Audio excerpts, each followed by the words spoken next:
कुछ critical stocks पे एक बार आप आइडिया लेके आइएगा। ये प्राइस है 10 रुपये 20 पैसे।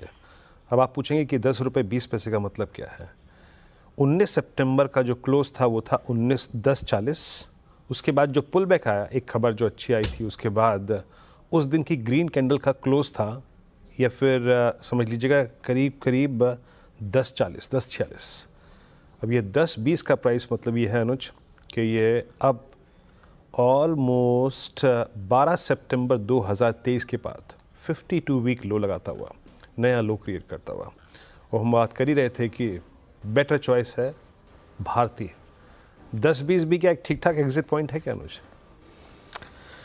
अब मेरे क्या बोले, मतलब अब ना थोड़ा बोलने में भी वो लगता है, अजीब लगता है सच बताऊं तो। मैं मतलब ऐसा नहीं है कि मुझे थोड़ा दुख भी होता है उन लोगों के लिए जो लेके फंसे हुए हैं, क्योंकि देखिए चाहे गलती की या नहीं की है तो भाई हमारे व्यूअर्स भी और हैं तो इवेंचुअली हमारे ही साथी सब, मतलब सब इंडियंस ही हैं। तो दुख तो होता है जब इस तरीके की चीज़ें होती हैं तो। लेकिन अब क्या बोलें इसके बारे में, अब मैं और कुछ बोल नहीं सकता एक्चुअली। अब ये सिंगल डिजिट का हो जाएगा या नहीं हो जाएगा, गोल्डमैन के उस टारगेट की तरफ जाएगा या नहीं जाएगा, ये पता नहीं मुझे। मैं इन चीज़ों में लेकिन हमेशा एक बात कहता हूँ, होप ट्रेड मत करिए, ठीक है? होप ट्रेड मत करिए। आपका व्यू क्या था? अगर आपका व्यू ये था कि वो AGR पर रिलीफ आएगा अगर, तो वो पॉजिटिव होगा, आ जाने दीजिए, भले ही उसके बाद 15 या 16 पे मिले आपको, कम से कम क्लैरिटी तो हो आपके पास। ज़रूरी नहीं है कि आप एकदम बॉटम पे लेके स्टॉक को हाइस पे बेचें। अगर आपका व्यू ये है कि AGR पे कोई रिलीफ आना था या आगे जाके कोई रिलीफ आना था और स्टॉक उसके बाद 40-50 का हो जाएगा, उसकी कंफर्मेशन मिलने दीजिए। कंफर्मेशन मिलने पे भले ही आपको वो 15 या 16 पे लेना पड़े, लेकिन उसमें आप ब्लाइंड नहीं खेलेंगे।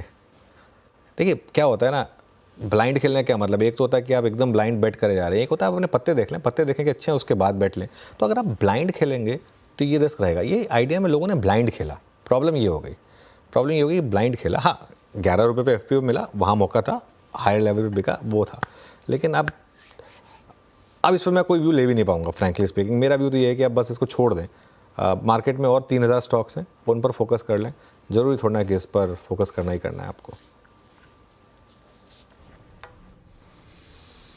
जी हाँ, और ये लास्ट एज है, टेक्निकली इसे कहते हैं लास्ट एज। क्यों? क्योंकि अब ये 19 और 20 सितंबर की लोअर शेडोज में ट्रेड कर रहा है।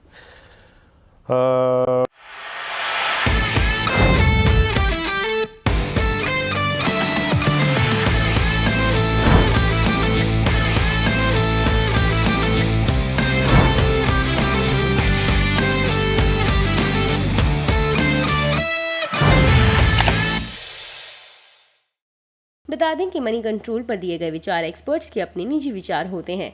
वेबसाइट या मैनेजमेंट इसके लिए उत्तरदायी नहीं है। यूजर्स को मनी कंट्रोल की सलाह है कि कोई भी निवेश निर्णय लेने से पहले सर्टिफाइड एक्सपर्ट की सलाह लें।